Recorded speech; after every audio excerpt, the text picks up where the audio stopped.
絶対の空気な。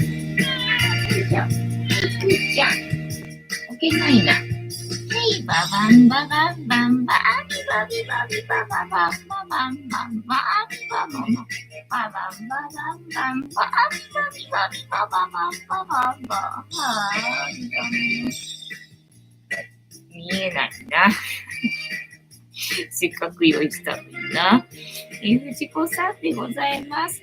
本日もお付き合いよろしくお願いいたします。この番組はお休み前の約1時間、10時5分ぐらいから11時ぐらいまでの間、皆様と楽しい時間を共有して、いい夢見れるライブを目指しておりますので、皆様、積極的に参加してくださいませ。で、番組の前半はこのように、にゃんこにチュールを用意しておりますので、猫の姿がそこそこ楽しめると思いますので、猫目的で参加される方は、ぜひ番組の冒頭にスマホを握りしめ、パソコンの画面にかぶりつき、息も止めて瞬きもせず、ご視聴いただくことをお勧めしておりますよ。そして、そのままくたばらないようにご注意くださいませ。ちゃんとチャンネル登録とグッドボタンを押して、スパッチャーを投げてからくたばるようにしてくださいね。で、今画面に収まっておりますのが、白茶のゆりさん、グレーのぐーちゃん、チャトラのまさるくん、白黒のくーたくん、画面に収まっておりませんが、三毛猫のたまちゃんと、我が家には全部で5匹のかわいい猫ちゃんがおりますよ。はい。で、吸ってくるか。かわいい猫ちゃんが5匹いる生活って、どんな感じなのかなっていうのを、ちょっと楽しんでいただけたらいいんじゃないのかなと思いますよ。で、同じく、猫のことをもうちょっと詳しく知りたいよと思われる方は、概要欄のところに猫紹介してありますので、そちらを読んでいただけたらいいんじゃないのかなと思いますよ。で、同じく概要欄のところに Amazon のウィッシュリストのリンクが貼ってありますので、そちらからチュールをポチッとご購入いただければ、我が家に届く便利なシステムとなっておりますので、にゃんこにチュールあげようかなと思われる方は、そんな便利なシステムをご利用いただくことをお勧めしております。まっちゃって。かわいいな。はい、これ邪魔かな。はい、どうぞ。聞いた甘いを皆さんね、ご堪能くださいませ。ちょっと椅子が後ろすぎて、はい、ポジションを直しました。はい。で、1日1個、猫に関してのお話もしませんので、これから皆様と一緒に乾杯しようと思いますので、お付き合いよろしくお願いいたします。で、乾杯の時に、Justice って言いますので、一緒に言っていただけると嬉しいです。では、いきますよ。せーの。Justice。はい。にゃんこたち、Justice。今日は塩入りのお湯かな。はい。塩はほんのり。塩はほんのりの、お湯でございます。あったかい。あったかい。ピヨンさん、私の世代、地球儀買ってくれる家庭はかなり上流。あ、そうかもしれない。そうかもしれないな。ピヨンさん、ジャスティス、地球儀って高いんだっけ？全然わかんないんだけど、値段がさっぱり。カニタンさん、ジャスティス。ケンタマさん、ジャスティス。藤子さん、皆様、こんばんは。ボンソワ。本日もお付き合いよろしくお願いいたします。まあ、ルイのがかわいい子ちゃん。かわいこちゃん。変な歌出た。ね、今日はヒーターつけてなかったわけどね。まあ、今日は寒いっつってもさ、昨日が暖かかったからね、多分マンションが冷え切ってないっていうのかな。昨日の暖かいのを多分蓄えてると思うんで、今日は家の中はそんな寒くなかったんだよね。まあ寒くないっていうか、ホットカーペットをつけずに、過ごせてたかな。で、ヒーターもね、昼間ちょっと、自分はつけたけれども、なんかたまちゃんが泣いててな。たまちゃん泣いてて、たまちゃんのご機嫌取りにちょっとつけたけど、みたいな感じだけど、そんくらいでつけずにいたんだよね。朝もつけずにいたんだよね。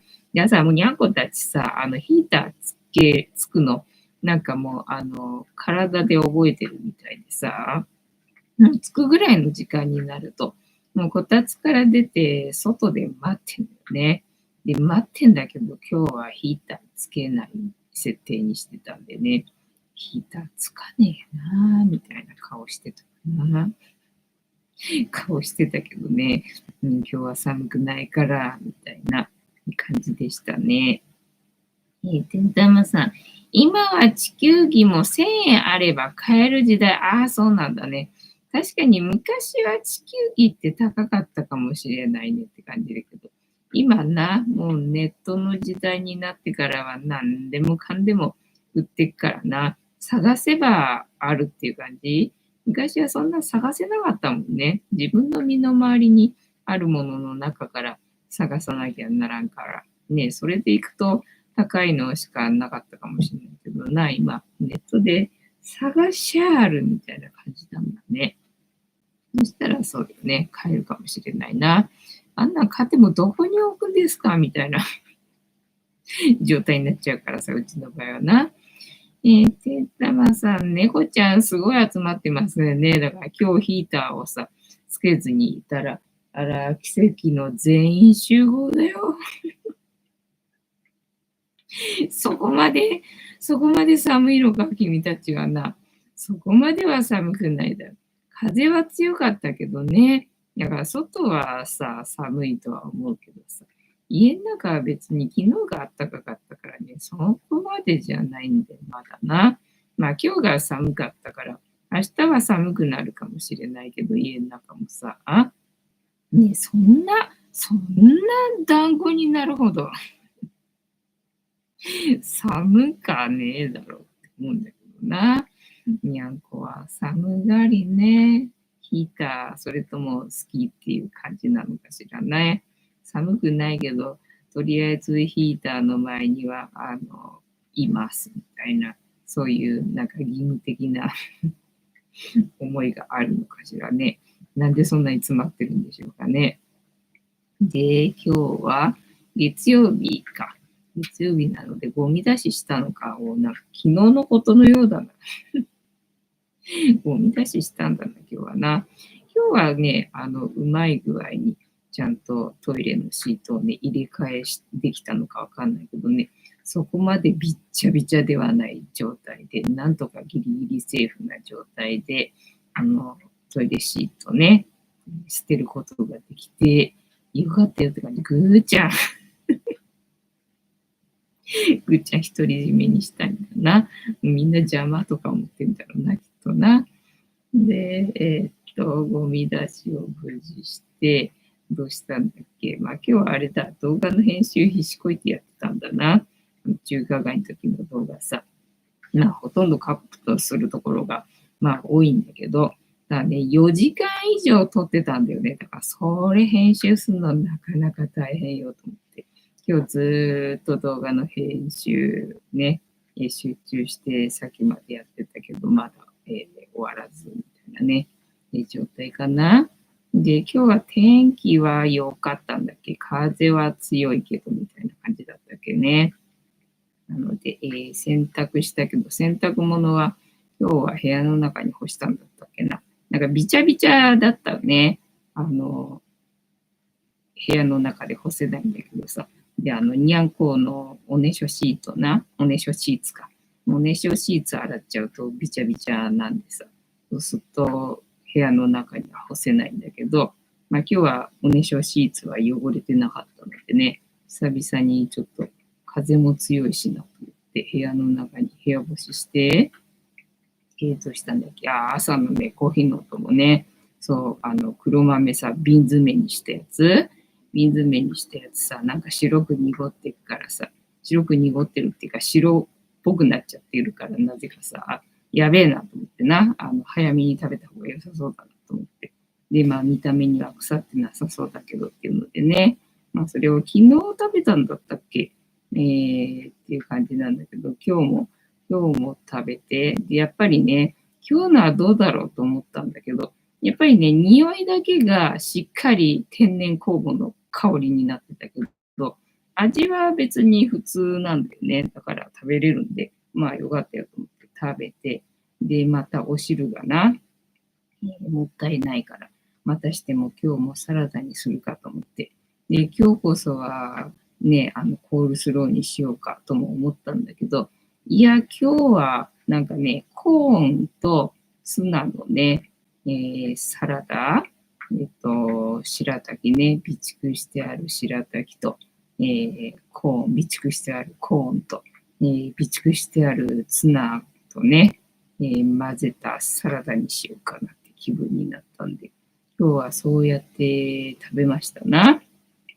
で、どうしたんだったっけ黒豆なんとかなって、っていう感じか。で、あとは何したあとはお昼サラダ食べてお腹いっぱいになっちゃって、で、ご飯炊いたんだっけどうしたんだっけ炊いたのかな炊いて、で、今日はあれだ。あれ、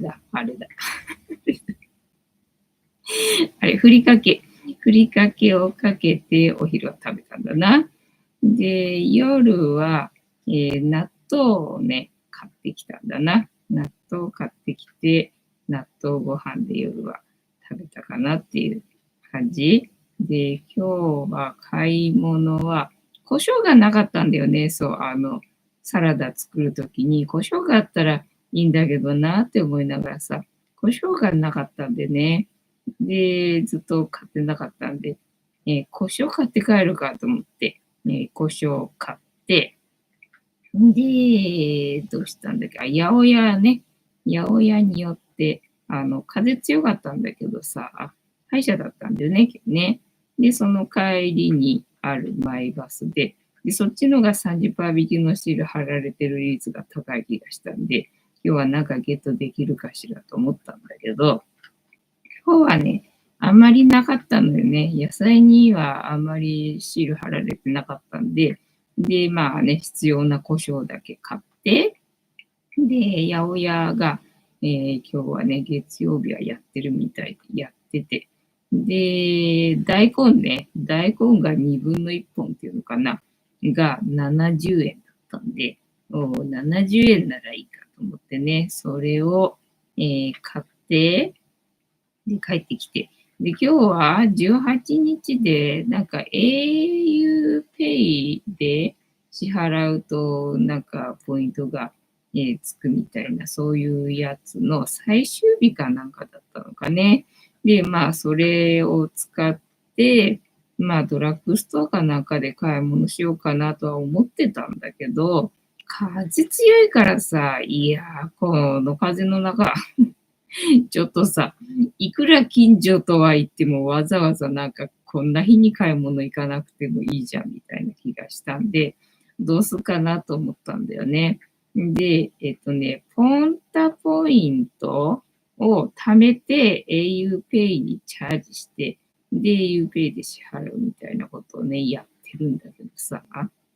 で、そうだと思って、溜まってるポンタポイント、auPay のポイント、auPay の残高にチャージしなきゃと思ったらさ、ちょうどなんか、ポンタポイントで、今日で、有効期限が切れるポイントがあったみたいで、それをチャージできて、よかったよっていう感じなんだけどさ、いやー、にしてもちょっと買い物今日は行きたくないな。どうすっかなって思ったんだけど、やめようと思ってね、auPay を使うことはちょっとやめて、で、まあ、うちの近所のね、目の前のスーパーに行って、で、納豆を買って帰ってきたのか。で、それでね、鶏肉ささみか。ささみにね、30%引きのシール貼られてたんだよね。でも、ささみに30%引きのシール貼られてんなと思って。で、最近はさ、にゃんこに生肉あげてみようかななんて思ってて、まあ、生肉つってもあげるっつったら猫だからな。まあ、鶏肉だよなと思っててさ。だから鶏肉、なんか肉の、まあ、売り場が小さいっていうのもあるんだけどさ、鶏肉自体があんまりなくてね。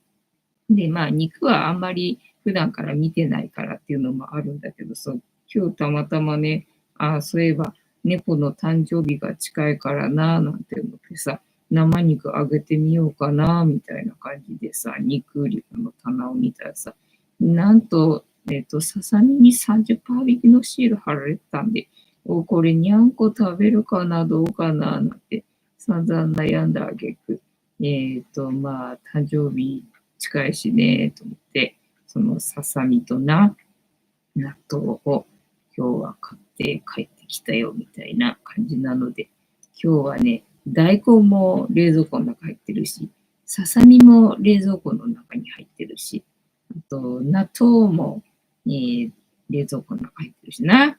今日はね、冷蔵庫の中に物がいっぱいあるっていう感じでございます。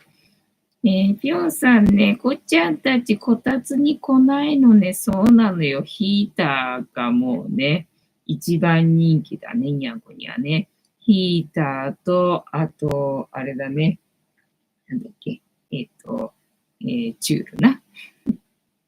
チュールとヒーターが、なんだ、タイって言うんだっけ。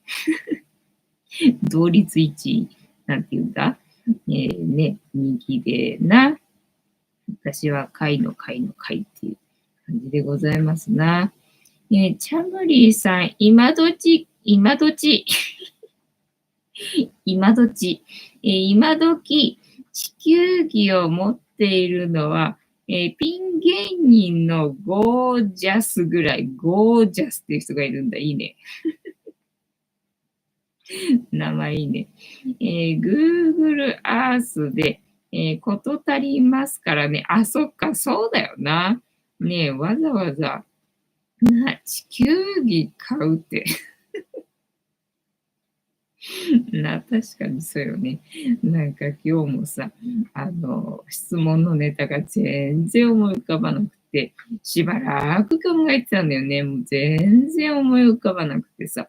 で、なんか知んないけど、地球儀のビジョンがパッと見えて、地球儀かと思って、地球儀ってそういえばうちには一回も会ったことがないけど、友達の家かなんかには確かある家もあった気がして、で、なんかね、その家に行って地球儀なんか借りて、探してみろとかさ、なんか話の話題でよく出てきた気がするんだよね。なんか、なんとかって国はどこだとかさ、まあなんか質問したりしたんだろうな、親にな。そしたら、まあそうやって返されるんでさ、なんかそんなのがあった気がするって、なんか懐かしくなって、そういえば地球儀ってな、そんなどこの家にもあるもんじゃないし、で、それに、ね、そうそうそう、Google の話もあったから、今時地球儀持ってる人っていいのかなっていう思いもあり、で、質問のネタが思いつかないので、まあいいか、これで、みたいな感じでね、ちょっと地球儀持ってますかっていうね、質問にしてみた。で、地球儀っていうとさ、私はあれ、あの、蛍光灯のさ、引っ張る紐の先っちょにさ、地球儀なのか、あとは方位磁石なのかわかんないけどさ、なんか球体の、なんか動く、あの、なんだろうな、キーホルダーみたいなやつ、あれがなんかついてる家が多いのか、たまたまそれを見たのが印象的で覚えてるだけなのかわかんないけどさ、なんか私の中で蛍光灯にぶら下がってる紐の先っちょについてるものっていうさ、なんか印象があるんだけど、ないっすかね。私だけっすかね、それね。へんたまさん、自分もカップヌードルの残りスープで茶碗蒸し、作りましたよ。みんな、もったいないお化けが出るからな。お化けが出ない活動をね、やっておりますな。ピョンさん、新玉ねぎがうまいよ。そっか、新玉ねぎの季節なのかな。なんか新玉ねぎって一年中売ってるような気がするんだけど違うのかな。あれか、年に2回ぐらい新玉ねぎって旬があるのかな。それで年がら年中売ってるような気がするのかな。てんたまさん、チャムリーさん、Google Earth で十分っすね。今、そっちの方がな。そっちのがいいよな。てんたまさん、明日が猫ちゃんのお誕生日。21日でした。そう、明日ではないんだよね。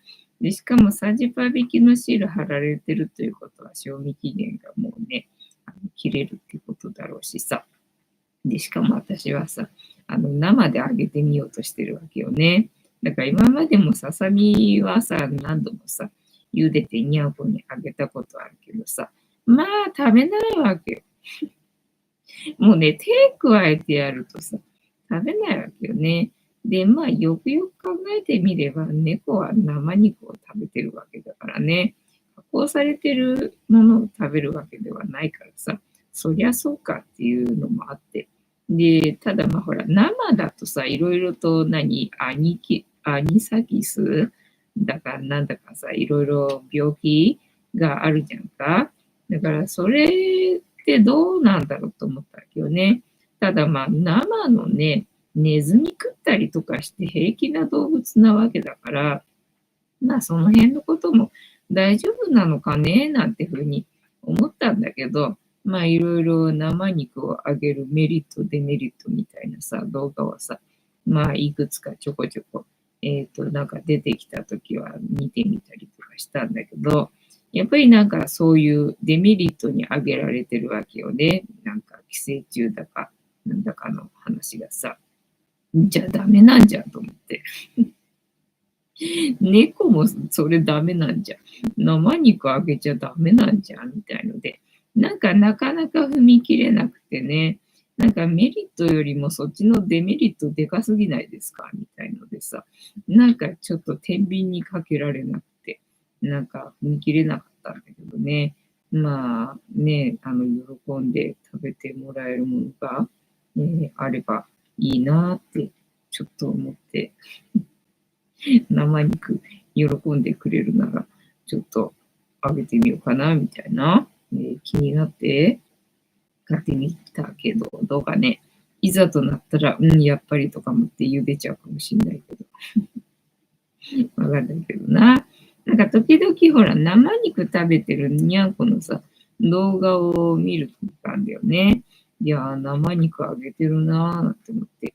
で、何あげてるのかなと思ったら、なんか牛肉あげてたりとかするんだよね。いや、牛はだって自然な形じゃなくねと思ってさ。ね、だって猫の体の大きさから言ったらさ、普通牛は食べないだろ。そう考えたらな、なんか義はないなと思ってさ、ただまあそういうなんか寄生虫とかそういうののリスクを考えると、まあ牛が安全だっていうふうに踏んであげてるのかもしれないけどさ、ただそれでもちょっと牛は違うんじゃないのと思って。だからペットフードでもね、最近はなくなったけどさ、前はビーフとかあったんだよね。ただまあ原材料を見ると中にね、なんかビーフエキスとか書かれてたりとかあるんで、まあ入ってたりとかはあるみたいだけど、猫のね、ご飯の味的に、ビーフ、牛はね、最近はなくなったかなって思うね。だから、ミートだっけなんか肉って書かれてるけど、肉ってなんだろうなって思ってみると、チキンなんでね、まあチキンだったら、まあいいかと思ってさ、まあ時々ね、安くなってるのがあったら、まあチキンだからいいか、みたいな感じでね、買ったりとかすることもあるけど、昔はね、ビーフってあったんだよね。で、その時はいろんな味、ほら、すぐ飽きて食べなくなるから、なんかいろんな味があった方がいいかなと思ってさ、それもあげたりしてる時もあったけどな。今はなんかちょっと自然な形ではないよなと思って、まあ、売られてないけどね、なんか、もしあったとしたら避けるかなみたいな、そんな感じ。大吉さん、藤子さん、皆様、こんばんは、暴走は。本日もしぶとくやっておりますよ。ね、今日は風が強かったから、いつもにも増して、辛かったんじゃないでしょうかと思うんだけどな。私も目がかゆいというよりは、なんか目の中になんか入ってるみたいな感じが気になって、なんか目がゴロゴロしてる感じで、なんか気になってんだよね。天玉さん、料理屋のおかみさんがマグロの赤身を、咀嚼して地域猫にあげてましたね。すげえな。そう、だから虫歯がさ、映るんじゃないかって思って、なんかそういう自分の口の中に入れたものをさ、猫にあげるのは嫌だなっていうふうに思ったんだけど、ただ、人間の病気が猫に移らない、猫の病気が人間に移らない、まあ一部ね、例外もあるっちゃあるんだけどね、まあほぼないので、そう考えると、動物と人間で病気は共有しないらしいんで、ただ虫歯に関してはどうなんだろうと思ったんだけど、虫歯も同じらしいんだよね。だから、じゃあ、そんな神経質にならなくても大丈夫なんだと思ってさ、ちょっと安心はしたんだけど、いや、地域猫にあげるの量多いだろそんなの切ってやりゃいいじゃんね。なぜだあったかくしてあげるっていうことなのかな。ピヨンさん、大工さんいらっしゃい。それとも、あれか、可愛い子になんか物をあげるときは、とりあえず自分が噛んであげるみたいな、そういう、なんだろう、タイプなのかな。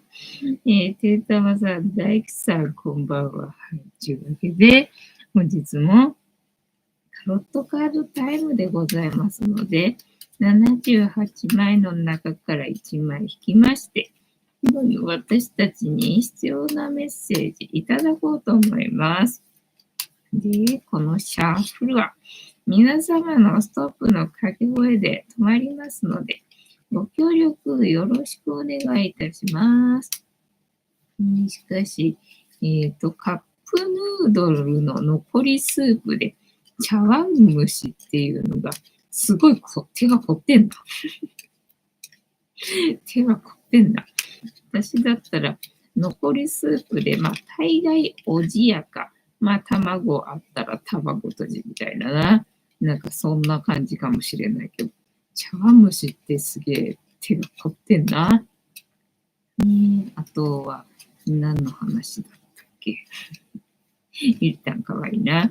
今、こたつの中に、多分、たまちゃんだと思うな。クータは大概、あっちのベッドにね、お気に入りのベッドに入っちゃうことが多いんで、多分この私の今こたつの足の上に乗っかってるのはたまちゃんだと思うんだけどな。そう、たまちゃんよくこたつの中です。私の足の上に乗っかってんね。だから多分今足の上にいるのはたまちゃんだと思います。はい。大樹さん。はい、LINE デリアストップありがとうございます。では、大樹さんから LINE デリアストップいただきましたので、ここから6枚置きまして、7枚目のカード、今の私たちに必要なメッセージいただこうと思います。では、いきますよ。せーの。1、2、3、4、5、6、で、7枚目のカード、本日はこちらでございます。せーの、じゃじゃん。なんだ、ダイヤルカナ祭りだね。よく出るね。またしてもダイヤルが出ちゃったな。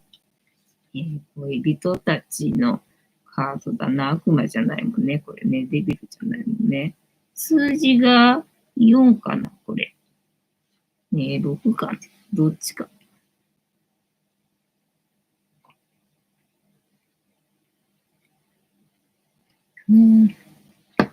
天玉さん、お店に、よく来ている一匹の地域猫を、膝に乗せてマグロを開けてました。あ、そうか、一匹か。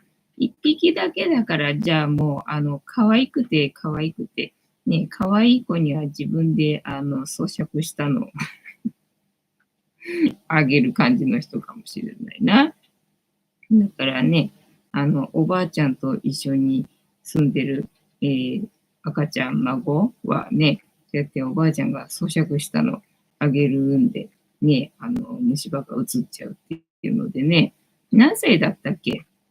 4 歳だったか、5歳だったか、そこらまでだったっけに、移っちゃうらしいんだよね。だからその間だけは徹底的に、そういう、大人が咀嚼したものを、食器とか共有しないっていうふうにね、なんかするといいっていう話だったよな。ピヨンさん、カップヌードルって鶏ガラスープ？カップヌードルは何なんだろうね。ポークエキスとかって書いてありそうなイメージあるよな。なんか鶏ガラだったらチキンラーメンとかなってそうな気がするよな。ラバーズラバーズ。タロットで出てくるか？タロット。じゃじゃん。逆位置だな、またしてもな。恋人が出現する予感ですか？はい。恋人の基本意味。恋人は心躍る状態と快楽を表すカード。アダムとイブが豊かに果物が実ったエデンの園におり、天使に祝福されています。お互いに惹かれ合って強い結びつきを交わす二人。禁断の実を食べるよう、蛇に促されたイブは、天使に言葉を求めるのです。天使との約束を守るか、蛇の誘惑に負けるか、二人次第、一つ前の法王で語られた道徳の使いどころと言えます。また、6か。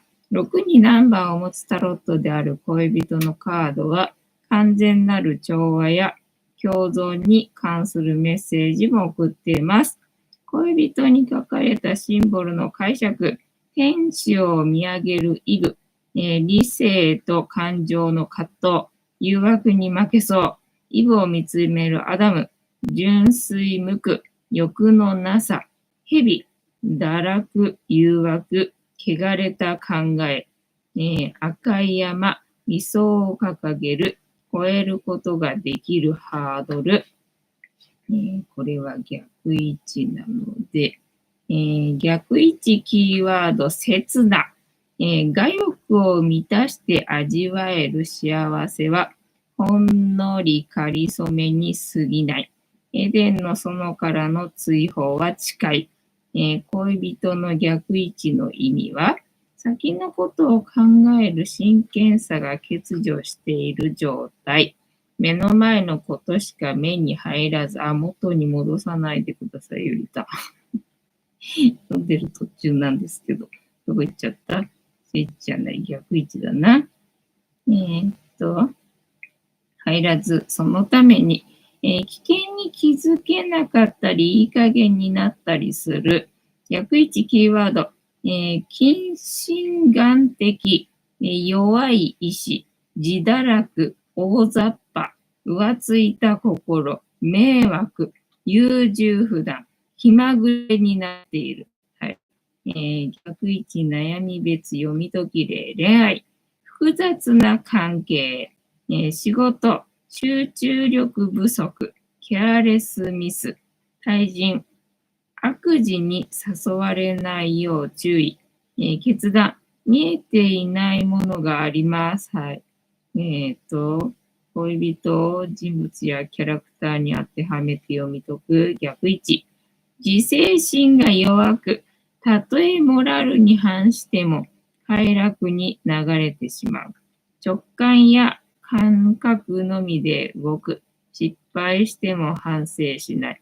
そういえば急に思い出したけど、今日2回ぐらい地震あった？今日じゃなかったっけ？昨日だったっけ？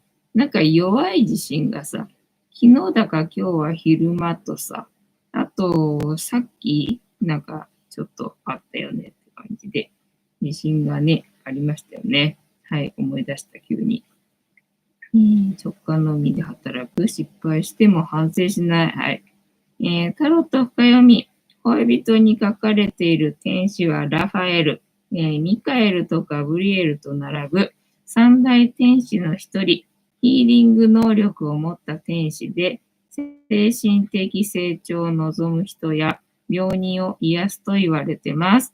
また、創造性を高める手助けもしてくれます。ありがとうございます。恋人まとめ。心地よく強い結びつきを表すカード、恋人は、逆位置なら中途半端で雑な状態、はい、すいません、を表すカードでした。ただ、恋人はピュアな愛情に満ちたカードです。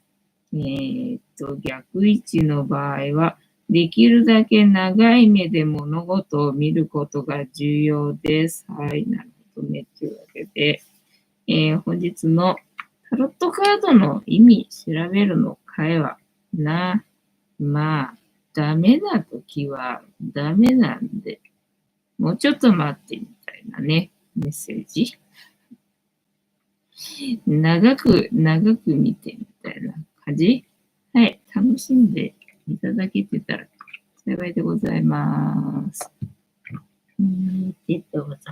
カップヌードルの残りスープと、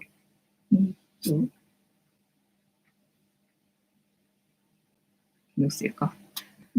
なんか濡れた気がしたんだよな。はい、被害妄想。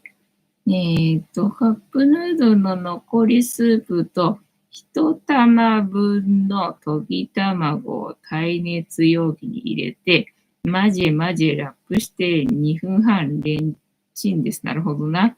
レンジ使えば確かに。そうだな。そんな難しくないか。ピアンさん、残りスープは飲んじゃダメなのですね。飲んじゃうね。大概飲んじゃうね。てんたまさん、飲んじゃいかん酒てんたまさん、シーツのチェック入りました。そう。昨日だからさ、こんなね、おねしょシーツ広げてるにもかかわらずさ、こことここかな、この辺だったかながびちょびちょでさ、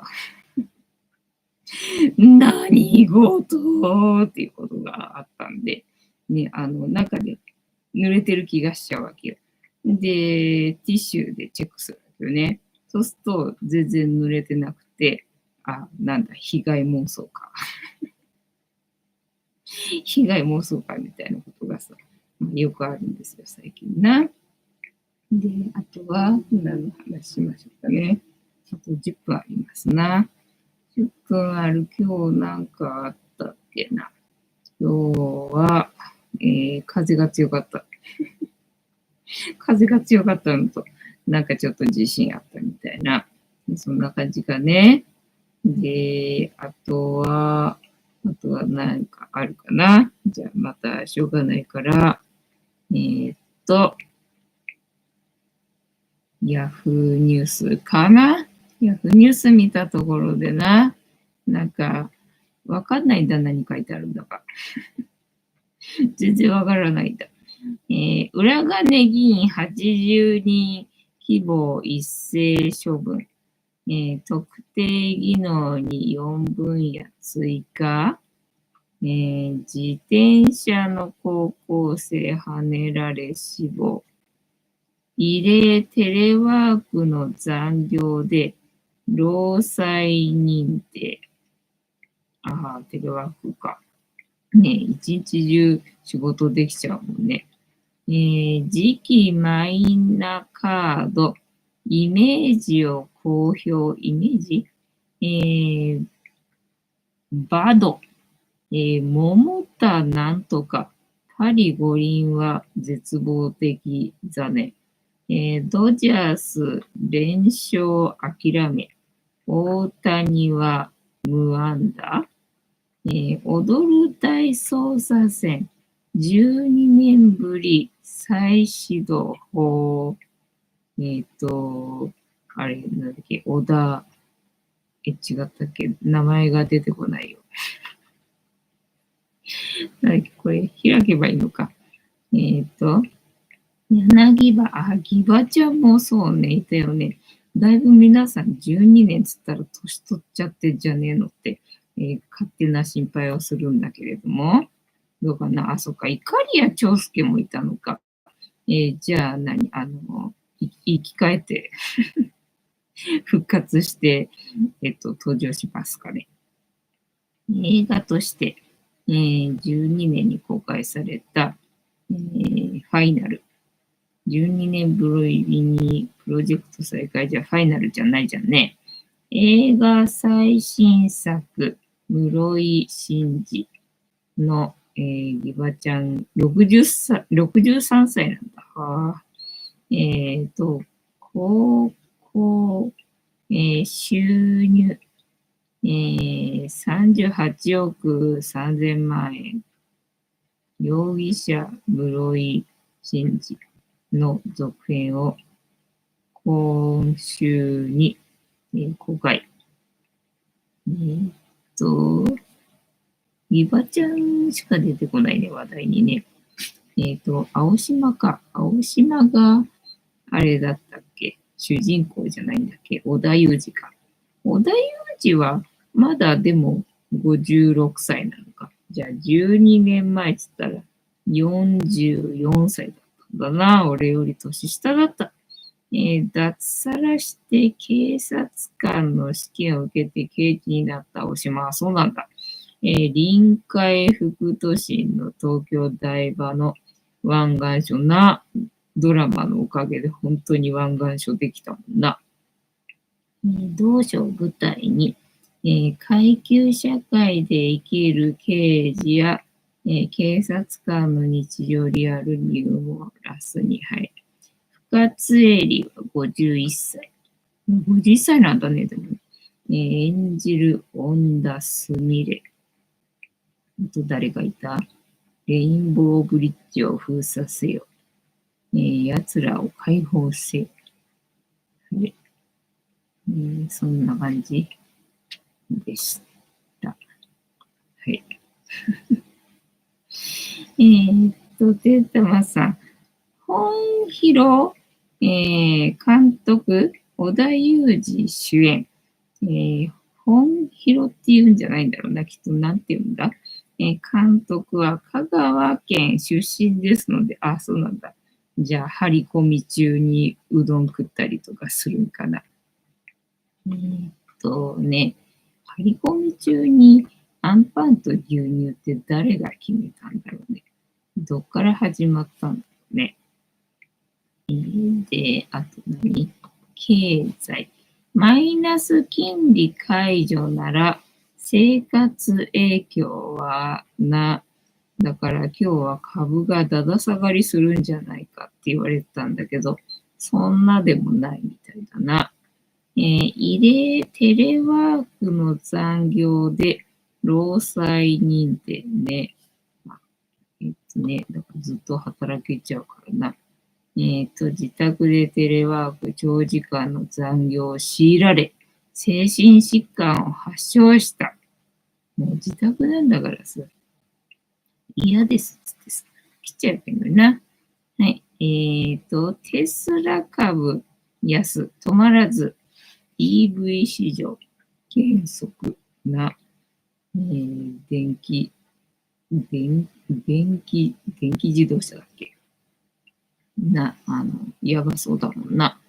NHK 記者、経費流用、おとり物件に注意、なくならないわけ。おとり物件ってなんだ？おとり物件。住まい探しが活発化する時期。ああ、そっか、引っ越しの季節なのか。注意が必要。不動産業界のサイトは、おとり広告が少なくない。まあ確かにね、この物件いいなと思って行ってもね、それはただのサムネみたいなもんでね、実際にはそんなんなかったりするんだよな。取引する意思がなかったりする物件を指す。すでに契約済みなどの理由で取引対象にならない物件を掲載している。そうそうそう。基本そうだよな。だからね、ないんだよね。そんな、自分に都合のいい物件っつうのはな。ひざね。患者断らない病院。脱ブラック挑戦。嘆く地元。島根から百貨店消えた。島根ってなんか、あれだったっけ。あ、違う、鳥取か。スタバがないっつってたのは。島根から百貨店が消えた。65年の歴史に巻く。百貨店閉店で地元の嘆き。百貨店ゼロ件。百貨店が消えていく。唯一のデパート、市畑百貨店が65年の歴史に幕を長かったね。百貨店なくなった。全国で百貨店が存在しない都道府県は、山形、徳島に続き3県目はそうなのね。7月には岐阜県からも消える。百貨店といえば少しおしゃれして出かける買い物の場だが、地方都市からはそうした場所が失われつつある。みんな総貧困化してるっていうことになるのかね、これはね。あとはジュリアナ東京跡地の今を、ジュリアナ東京ってどこにあったんだ。狂乱のディスコジュリアナ東京跡地はどなた？かつての倉庫街に押し寄せる巨額の投資マネー。日経平均が失われた30年を経てバブル期絶頂期の1989年末に記録した史上最高値を更新したけど、更新したんだけど、結局増税でね、払わされてる税金の額が多いんで、このバブル期の1989年、88年に比べて、日経平均は高くなったかもしれないけど、みんなすごいもらってる額が少ないんだってな。一時日の領域だった4万円台をつけた。バブルの高揚感を象徴する存在とされたのが、東京芝浦の倉庫街にあったディスコ。ジュリアナ東京。ワンレンのヘアスタイルに体のラインを強調したボディコンのファッションを身にまとった女性たちが、はい、そうですね。で、3年の短命に終わり、あ、そうだったんだ、3年だったんだね。バブルの間、花と言われるジュリアナ東京の跡地を訪れると、再開かと思うほど不動産に投資マネーが流れ込み、産業も構造変化が進んでいる。無料券配り満員なのこと。結局どうなったかはよくわかんないね。よくわかんないけど、まあどうせ今日本の土地買ってるのは外国人だろう、中国人だろうっていうね、感じなので、日本の土地はどんどん外国人に、奪われてて、日本の国ではなくなってますよ。はい。ピョンさん、最近みんな年取る上限が半端ない。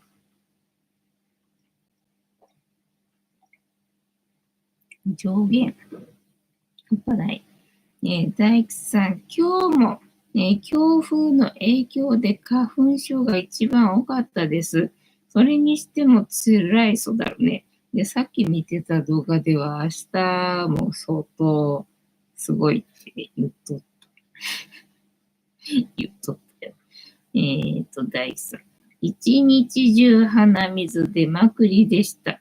それにしても花粉の方が強い。たまさん、大工さんの花粉症。なかなか厳しそうですね。そうだね。ねえ、大工さん。今日が一番厳しいかもしれません。おお、そうなんだ。今も口呼吸でライブ見ています。ありがとうございます。大工さん。鼻の中の方はどちらも詰まってます。まあ、そうだよな。ねえ、てんたまさん、大工さん。受難はこれからでしょ。これからなんだね。花粉の本番はね。大工さん。さらに、喉もやられました。まあね、口呼吸になるからね。大工さん、てんたまさん、そうですね。これからさらに花粉が増えて大変です。そうなんだな。これからなんだな。てんたまさん、大工さん。最終話のモビルスーツみたいになってるではないですか。見えてるんだな。てんたまさんには大工さんの姿が見えているんだな。大工さん、そうですね。生活が大変です。そうだな。夜も口呼吸で寝れなかった日々が増えてしまいましたね。そうだよな。てんたまさん、大阪の成城とか、中国人の不動産屋さんに侵食されてますね。そうなんだよね。ねえ、もう本当クルド人問題とか考えるとさ、嫌よね。だからなんか中華街が増えてるんだったっけ、中国人が多いから。で、そこでね、中国語しか通じないんで、だから日本語通じないらしいんだよね。もうそうやってな、日本なのに日本語が喋れない現象が増えてきておりますね。というわけで、本日も竹縄ではございますが、いいお時間になってまいりましたので、そろそろお開きにさせていただきまして、調子が良ければ11時ぐらいまで毎日のようにやっておりますので、お時間合うときはお付き合いいただけると嬉しいです。で、私の人生の目的は、私の笑顔で私とみんなを幸せにすることですので、チャンネル登録がまだの方は、チャンネル登録とグッドボタンを押して、スパッチャを投げといていただけると、私が笑顔になりますので、よろしくお願いいたします。あと、ご無理でなければ、お友達へのシェアもよろしくお願いいたします。猫の姿が物足りなかったかな。今日は物足りたよな。今日は物足りたけどな。物足りないよって方は、このチャンネルには猫の動画がいっぱいありますので、そちらを全部見といていただけたらいいんじゃないのかなと思いますよ。ぐーちゃんとまちゃはよく睨み合いをしてるよな。これから猫パンチが炸裂されるんでしょうか、どうでしょうかっていうところで、次回も見てくれるかな。はーい、いいとも。じゃんけんぽい。はい。ではでは、いい夢見てね。おやすみなさい。バイなら。